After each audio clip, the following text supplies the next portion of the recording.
What is the forgotten adoption option? Many are aware of infant international adoption, where you hire an agency, often wait a long time, and spend tens of thousands of dollars. And then there's becoming a foster parent, where you may or may not adopt the children. But there is a third option, where you adopt children directly from the foster care system. I call this the forgotten adoption option. In fact, 30% of children currently in foster care are adoptable, and you don't need to be a traditional foster parent to adopt them. Hi there, I am Marcy Bursack. After blogging my experience adopting a pair of biological siblings through the foster care system, people started asking me to explain the process to them. And it's difficult to navigate, but the families I mentor feel that knowing the barriers, the challenges, and what to expect has actually helped them persevere and pursue their dream of adopting. And while I would love to have a really big family, adopting thousands of children isn't exactly realistic, but I can teach others how. Whether you're trying to figure out how to get started, you're battling some doubts and fears, or maybe you know someone who wants to adopt, I'm here with resources to help others discern if foster care adoption is the path for them. And if it is, I have practical tips and resources for them as well. You can find all of these resources, which include my blog, 3 books, an app, and a classroom lesson at ForgottenAdoptionOption.com. However you found this podcast, I am so glad that you did. I want to extend an invitation to you to reach out to me to ask anything on your heart. My goal is to help every waiting child be in their forever family. And that's why I host this podcast. Welcome to the Forgotten Adoption Option podcast. Okay, get ready for some numbers, because in this episode, we're going to discuss how 22 families from a single church adopted 77 children through the foster care system. Those are double digits, folks. So 22 families, 77 children from a single church. And maybe you're like me and you've been counting down the days until you go see the new feature film coming from Angel Studios called Sound of Hope, Possum Trot. I know for me, it's like all over everything I do online. I keep seeing it. It's counting down. And they have a new special viewing on Juneteenth, which I'm super pumped about. So I can see it even sooner than when I was planning to. And the name might sound familiar because I also featured it in my e-blast during National Foster Care Month last month. So you might be like, oh, I already have my tickets, Marcy, and I'm so glad. But thank you so much to Ashton from the Missouri Department of Social Services, who season 4 guest Daryl Missy is on her team. I recently was introduced to Rebekah Weigel, who wrote and produced Sound of Hope, the story of Possum Trot. Within a matter of hours, we put together this episode for you, and it is such a treat to have Rebekah here today. So, hey, Rebekah. Hey, thank you so much for having me on, Marcy. I'm excited to talk to you and your guests. We're like on the helm of like, things are happening. We get to hear this story. And so I'm so excited to share what you've created with our listeners. Rebekah's a foster adoptive parent. She's a child advocate and a national ambassador for CarePortal. She also has a passion to see the faith community care for vulnerable children and families. And she's an award-winning filmmaker and works in the entertainment industry as a writer and producer. Okay, but there's more. She and her husband, Joshua, are at the helm of the Sound of Hope, Possum Trot, as the producers, writers, and Joshua's feature debut as a director. Possum Trot was produced through their company, Peacetree Productions, in association with Letitia, Wright's Threesixteen Entertainment.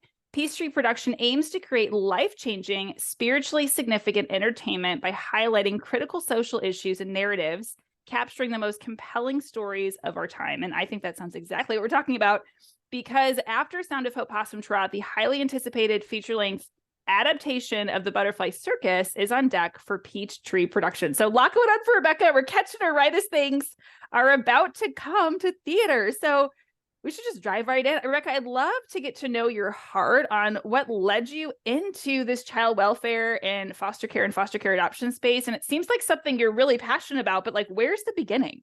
Yeah, well, it all started, really from the time my husband and I were married, which we've been married a long time now. We got married in 1996. It's always been something we wanted to do, was adopt and foster. And, we're people of faith, strong Christians, and our faith compelled us to want to do this work. So we, after we got married, we kept thinking, we're going to do this someday. And we kept putting it off. And, like a lot of people, waiting for the perfect time. I think so often we wait for the perfect time. We think, someday down the road, I'm going to feel ready. And I think at some point we just realized like these kids can't wait any longer for us to feel ready. So in like 2013, we stepped forward. We went through the process to become foster and adoptive parents. And We thought it was going to be through LA County, and it ended up being there was a sibling set in my own family that went into the system, my cousin's kids in another state, and we were already in process, and so we said yes, yes, let's, it's us. So that's a long way of saying, 2013, we became foster adoptive parents, and our hearts just started to break for this issue, and so that's what kind of began the journey. And it seems like it was the right time though, right? Like you were in flight with getting licensed. I do wonder, like, had you all not been in that journey, if you would have been considered or kind of been later in the priority list. Right. Yeah, maybe because it wasn't a direct, it was my cousin's children. And so that process broke our hearts for the issue. I started working to get more churches in our area involved, getting our own church involved, really thinking, why aren't more churches involved in, helping kids? Why do we have so many kids? And when my eyes opened to, wait a minute, we have a foster crisis in America. I mean, this is the richest country the world has ever seen. Churches on every corner. We've got the resources. We've got social workers. Like, what's happening? Like, why aren't more people getting involved in this? And so I started as an advocate and I was pulling together a big pastors event in the city to, open the eyes of the churches to say, hey, we have a problem here. And I was looking for a speaker and I came across this story, Bishop Martin and the Possum Trot story. And I was like, okay, like this is like what needs to happen. Like a church is stepping forward in a major way. They've been on Oprah, Good Morning America, The Today Show. I'm like, I have to get in contact with these people. So I reached out, and Bishop Martin and I immediately connected, and he's like, let's go, Rebekah, let's change Los Angeles. And I said, yeah, this needs to be a Wow. film. Like we need to, like, more people need to hear of your story. And he got really excited. So he came out to Los Angeles. We started working together. The first pastors event, like he shares his story. It's a standing ovation. All these pastors had been trying to get involved for years, all of a sudden are signing up, getting their churches involved. I'm seeing movement for the first time in a long time. And I'm like, okay, like this story has power. He's my secret weapon. So I started bringing him out and having him speak in different churches. And we did another pastors event. And meanwhile, on the side, my husband is just an amazing artist and filmmaker, and we work together. And I said, honey, I think we're supposed to put the other film on the shelf for a while, which was the Butterfly Circus feature, and we're supposed to focus on the kids. Like this is like an issue on God's heart. This is so important. We need to. And it was kind of discouraging because it was like we had to start all over almost because there was no money. They couldn't pay us as writers. We have 5 kids now and 2 that are struggling, and yeah, it wasn't an easy season for us, to be honest. And it really didn't make sense, especially from any kind of financial perspective. Like, okay, like, so we started writing, and that was 8 years ago. We just started on spec writing this film and this project.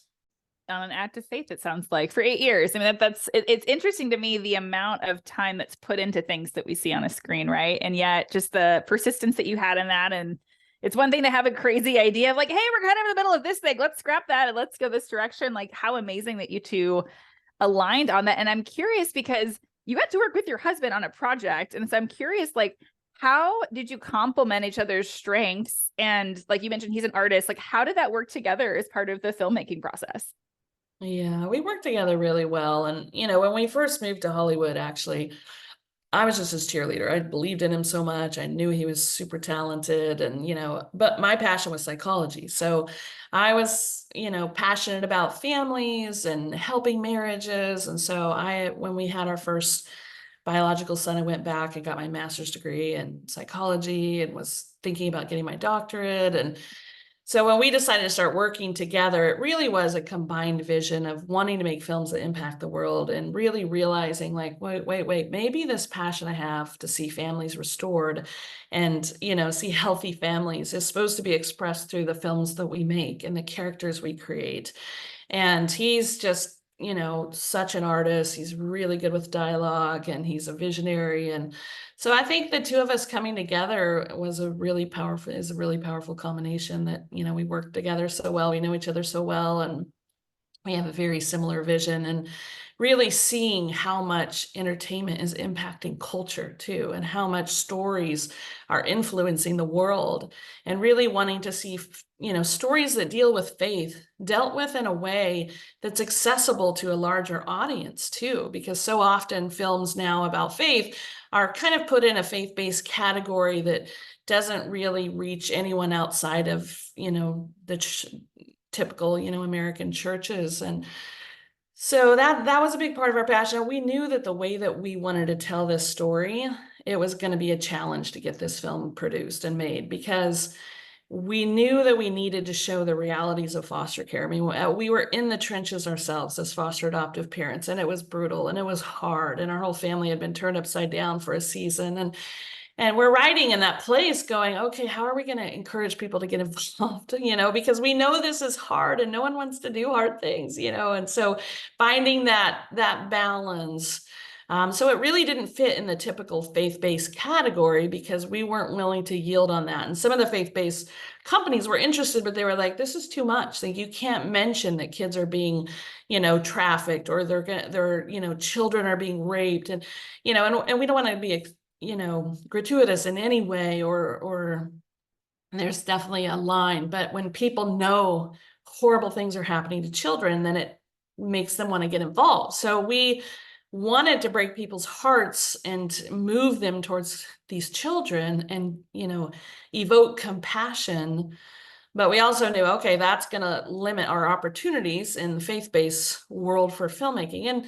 But it's such a powerful story about faith, and, this church that rose up and did this impossible thing. And we weren't willing to yield on the faith aspects either. So we're like, okay, Hollywood doesn't typically make films that make Christians or people of faith look good at all. So they're really not going to be interested in this story. And so it wasn't an easy sell, to be honest. That's why it took so long. Because it's been iterated. So I'm curious, kind of two parts here. One is, then how real is the story to the story? Yeah. It is very real. I mean, we moved our family from Los Angeles to Deep East, Texas, because we wanted to honor this community, and we really wanted to tell their story as accurately as possible and capture the characters, and really bring a layer of authenticity to the film that we knew was needed to make it really, to really do it well. So we moved our family 3 years ago to Deep East, Texas, started going to church in this little community, and they really just welcomed us in. It's just been a really beautiful thing. We've learned so much from them, and they're really happy with the film. So I think we were able to capture it in a way that really honored everyone involved, from the children to the foster adoptive parents to the social workers. In early screenings, every group is saying, thank you for showing my side of the story. Thank you for showing how hard it is to be a social worker, and showing the challenges we face. And the foster adoptive parents are saying, thank you for, showing what we go through. And the kids are saying, you're giving us a voice. And so that was really our goal. And it's really moving people deeply. So that's really encouraging to us. I'm so excited to see it. Okay, so then there's this other part, because we may have some listeners, and I know this just cross-sectionally across the country. Some people that go into child welfare, foster care adoption, they are connected to a church. Others are like, I don't really care. So I'm curious if there's someone listening and they're like, now I don't want to see it, Marcy. How churchy is it? So how would you respond to that? Like, is it going to be down your throat, or is it just like, it's a church, they're doing stuff, but you can still watch the film and it's not super pushy?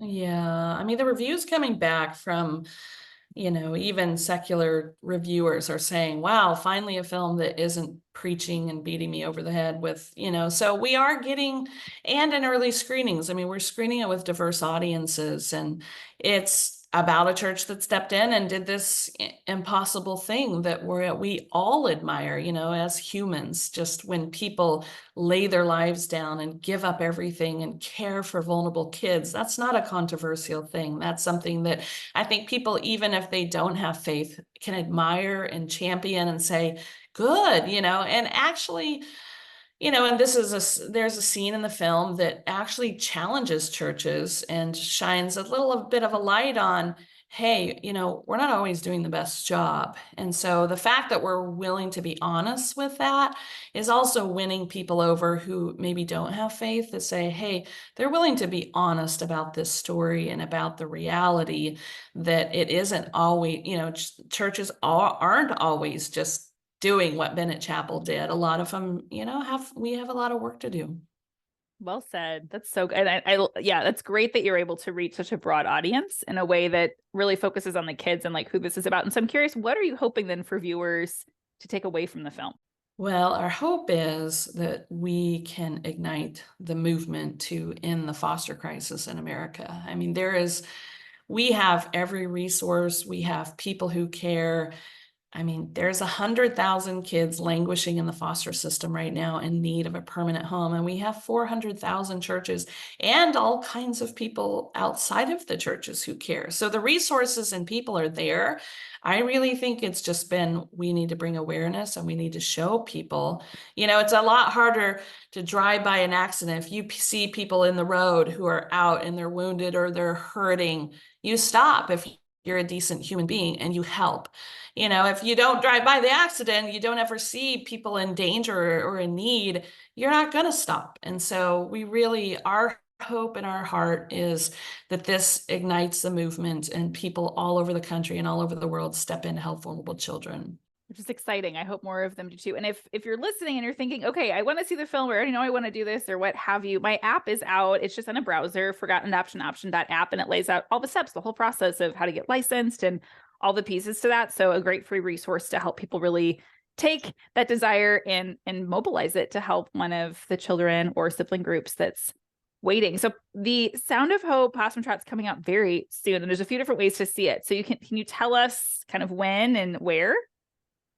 Yeah, the theaters have opened up sneak peek screenings. So the theater chains love the film. They chose us to be a special Juneteenth screening. So there's about 1,000 theaters all over the country. They're doing sneak peek screenings. So you can go to angel.com/hope and search in your zip code and it'll show you the nearest theater. And then we're opening on over 2,000 screens 4th of July weekend. So we would just encourage you to go out on the opening weekend, especially for small independent films like this. It makes such a huge difference. Our opening weekend box office, it stays in theaters longer. They open up on more screens if people show up. So I'd love for you to come out, bring your friends, family, your churches, and support this film that's really has the potential to do so much good for children across the world. And it's such a great opportunity. I'm thinking like I've got family coming in town for Juneteenth, so great opportunity there. And then I'm thinking I could tell the people I work with. So and then I can tell my church. So there's all sorts of ways that we can help spread the word and invite people to be part of such a powerful experience. And so as we close, I wonder, so some of our listeners are deeply invested in the child welfare system. Others are aware of some of these issues and some have aged out of the system. And I'm curious what message you would want to leave our listeners with.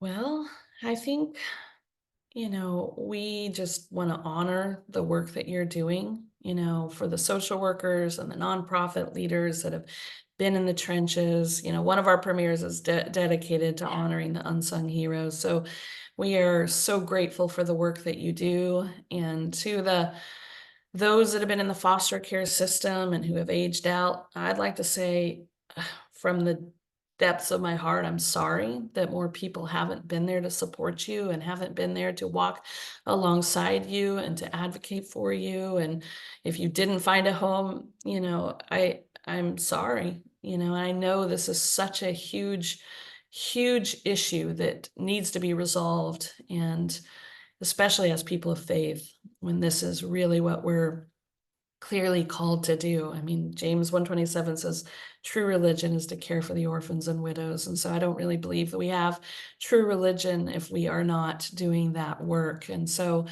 I hope all of you come see the film and really see our heart to bring awareness and to honor the work that you're doing. So amazing. I think we all feel your heart, Rebekah. I just so appreciate that while you're in the midst of getting so many final details put together, you took some time to let us hear from you. And I hope that many of us go and take others and tell others all about this opportunity to become more aware and more compassionate. So thank you so, so much.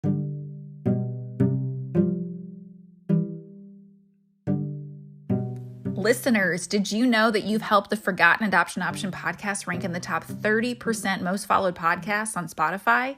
You are helping waiting children be seen, and you're teaching our nation how to adopt these children. You can help this podcast reach more future adoptive parents by leaving a review and continuing to share this podcast with others. You can even help others know that instead of Googling to try to figure out how to adopt, they should go to ForgottenAdoptionOption.com, where they can learn the step-by-step process, tips for enduring the journey, and I even have a children's book to celebrate the forever families all around us. It means so much that you took the time to listen to this episode.